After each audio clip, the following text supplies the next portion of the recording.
Hello दोस्तों, कैसे हैं सब। मेरा नाम है हिमांशु और मैं स्वागत करता हूं आप सबका आपके अपने चैनल कॉमिक वर्ल्ड पर। तो चलिए दोस्तों, शुरू करते हैं फोर्ट कॉमिक्स में फोर्ट लव सीरीज की एक और comics, body guard.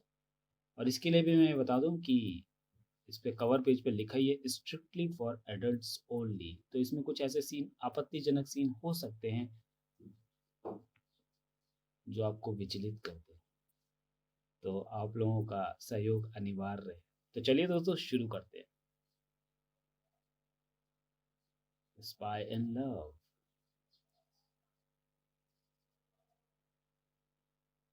Body guard. Phone पर लगातार हत्या की धमकियों ने सेठ जसवंत को दहला कर रख दिया। एक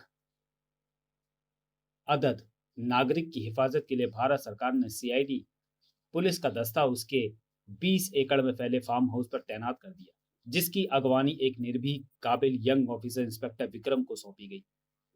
मंसूरी से लगभग 50 मील दूर इस स्थित इस फार्म हाउस में यह विशालकाय महलनुमा बंगला खड़ा था। उप्स। उस दिन बंगले के भीतर माहौल गर्म था। हे भगवान, उनकी बहस का अंत भी होगा। एक जरूरी फोन करके आता हूँ। सॉरी, शादी कोई खेल नहीं है डैडी। मुझसे बिना पूछे आपने मेरा मंगेतर भी चुन लिया। एक जरूरी फोन करके आता हूँ, फिर तुमसे पूरी बात करूंगा।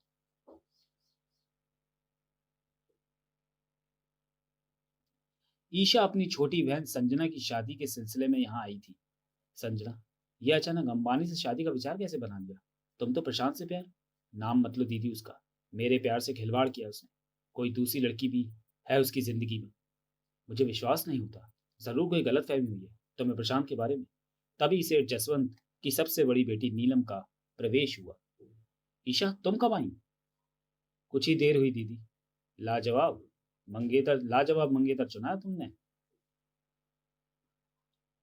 तभी बच्चों के रोने की आवाजें आने लगी।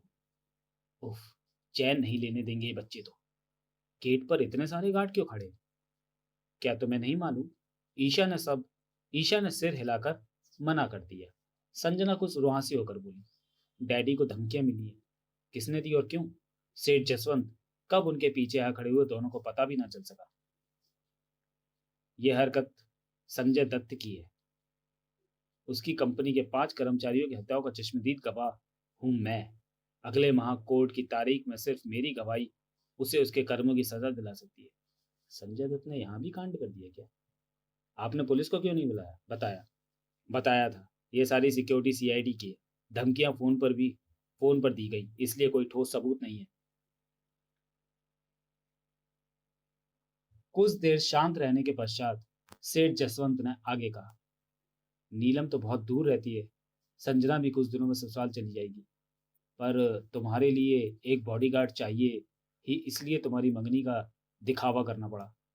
सीआईडी वाले चाहते हैं कि यह राज ज्यादा लोगों को पता नहीं लगना चाहिए, क्योंकि उनके काम में अड़चन आ सकती है।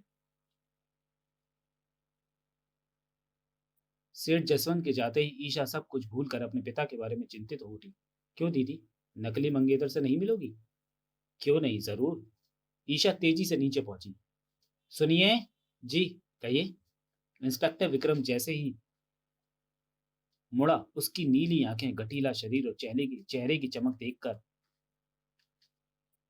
मैं हूं तुम्हारा बॉडीगार्ड, इंस्पेक्टर विक्रम। आज से कभी भी बाहर जाओ तो मुझे बताकर जाओगी। मैं मैं हूं ईशा। एक पल के लिए ईशा सन्न रह गई। एक मामूली सा सीआईडी इंस्पेक्टर ईशा के सीने में बेदर्द चाहत का तूफान पैदा कर देगा, ईशा ने सपने में भी नहीं सोचा था। अभी दोनों की बेताबी शांत भी ना हो पाई थी कि इंस्पेक्टर अतुल वहां पहुंचा। विक्रम, हेडक्वार्टर से मैसेज आया तुम्हारे लिए। ईशा, तुम अपने कमरे में जाओ। गुस्से की देवी जिस शांत भाव से विक्रम को जाते देख रही थी, विश्वास करना मुश्किल था। ऐसा पुलिस ऑफिसर मैंने आज तक नहीं देखा। यस सर, सभी पर नजर रखी जा रही है, ओवर एंड ऑल। मियाँ, आपकी नजरें तो बस एक पर हैं, क्यों? मजाक के सिवा कुछ और भी आता है तुझे? अतुल पेट पर हाथ फेरते हुए बोला, खाना आता है। किचन से कुछ ले आ यार। तू तो बिना रोक टोक आ जा सकता है, लाता हूं तेरे लिए कुछ। इंस्पेक्टर विक्रम को ईशा के साथ वाला कमरा दिया गया था ताकि निगरानी 24 घंटे हो सके।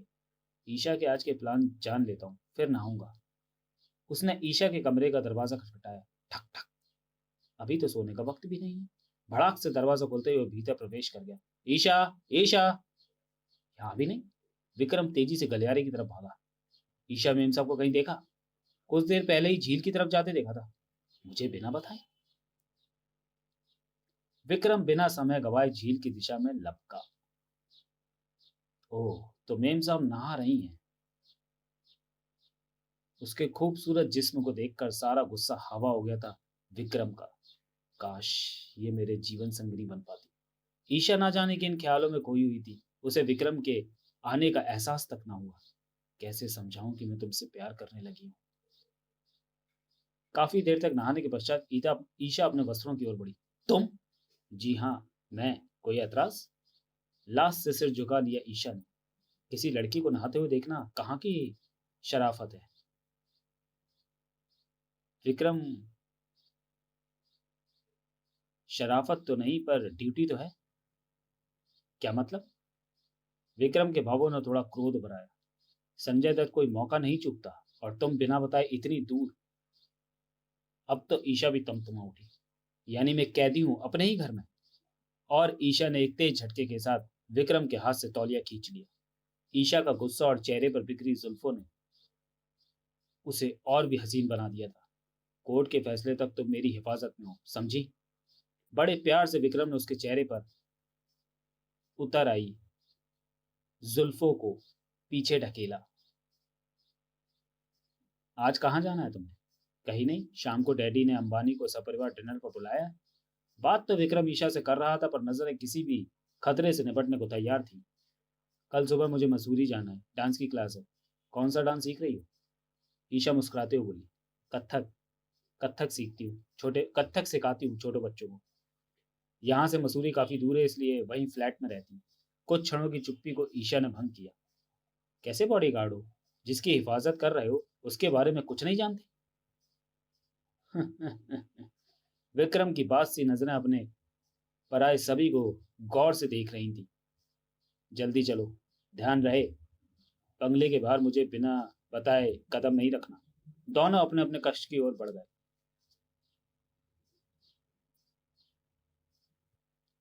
कशिश दोनों के भीतर अंगड़ाइयां ले रही थी, लेकिन दूरियां ज्यों की त्यों बरकरार रहीं।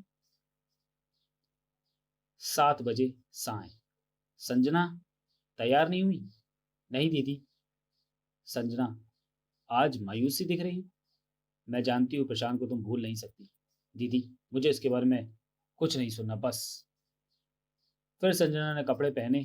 अचानक उसका ध्यान ईशा के हाथ पर गया। दीदी, कोई अंगूठी तो पहन लो। सबको बताया गया है कि तुम्हारी मंगनी हो गई। खाली हाथ देकर लोग क्या सोचेंगे? ओह, ये तो ध्यान ही नहीं रहा। प्यार उड़ेलते हुए ईशा बोली। बड़ी समझदार हो गई है मेरी बहना। मैं अभी डैडी से लेकर आती हूँ।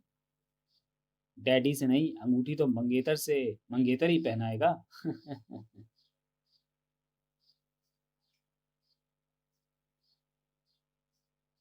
इंजन स्टार्ट होने की आवाज सुनते ही विक्रम खिड़की की ओर लपका। जरूर अंबानी ही है। कुछ समय पश्चात विक्रम ईशा के कमरे में था। वे लोग आ गए। एक्टिंग सच्ची लगनी चाहिए। काश सचमुच ही हो जाती मंगनी तुम्हारे साथ। तभी नौकरानी भी आदम की। मेम साहब, हॉल में आपका इंतजार हो रहा है, हम आते हैं। दिलों में दिखावे की चादर उड़ो दोनों बाहों में बाहें डाल हॉल में दाखिल हुए। ईशा सबसे परिचय करवाने लगी। हेलो हेलो, ये है मिस्टर विक्रम। शोर शराबे के बीच उनका डिनर चलता रहा। विक्रम बोर हो गया था। उनकी ऊंची ऊंची बातें सुनते हुए ईशा भी कुछ परेशान सी नजर आ रही थी। Please excuse me. विक्रम ने नैपकिन से हाथ साफ किए और बाहर की तरफ चल दिया।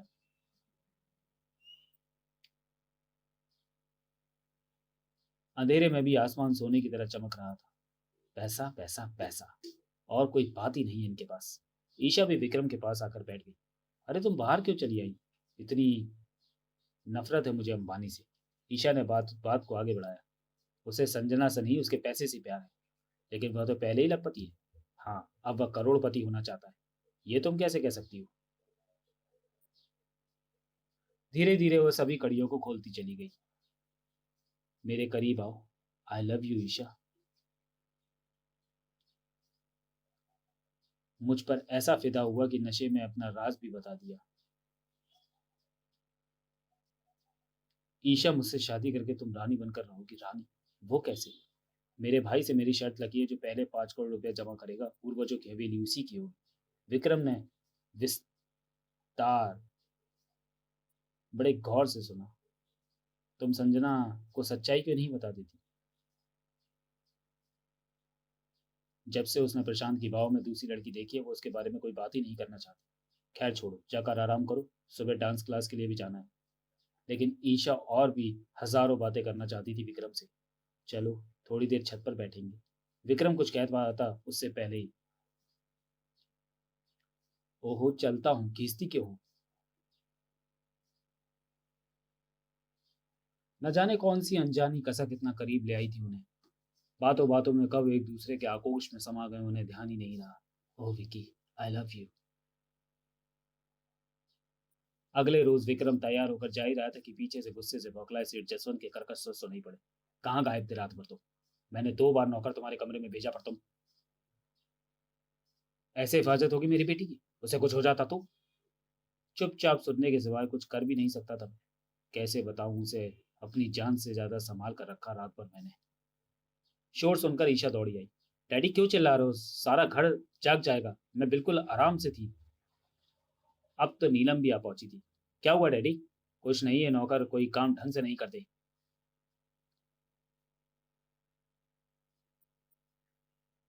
बखूबी बात बदल दी थी सेठ जसवंत ने। सेठ जसवंत की खटपट से छुटकारा पाकर दोनों मंसूरी की ओर चल पड़े। ईशा के डांस स्कूल। ईशा, आज तो सचमुच बचा लिया अपने डैडी से, वरना। छोड़ो वो सब, कुछ प्यार की बातें करो। प्यार का नाम सुनते ही विक्रम के दिलो दिमाग पर काली रात का सा सन्नाटा छा गया, और उसके सीने में चाहत की लहरें ईशा को ना लिए बिना ही एक अनजाने डर के समुद्र में खो गई। 2 घंटे के सफर के बाद एक इमारत के पास रुकी। भारतीय नृत्यशाला। यही है मेरा स्कूल। दोनों उस खूबसूरत इमारत में दाखिल हो गए। ये निशा है, मेरे पीछे सारा काम यही संभालती है। क्या दीदी आते ही तारीफें करने लगी? तो चलिए दोस्तों, वीडियो को यहीं समाप्त करते हैं और मिलते हैं बॉडीगार्ड के दूसरे और अंतिम भाग में अगले वीडियो में। तब तक के लिए धन्यवाद।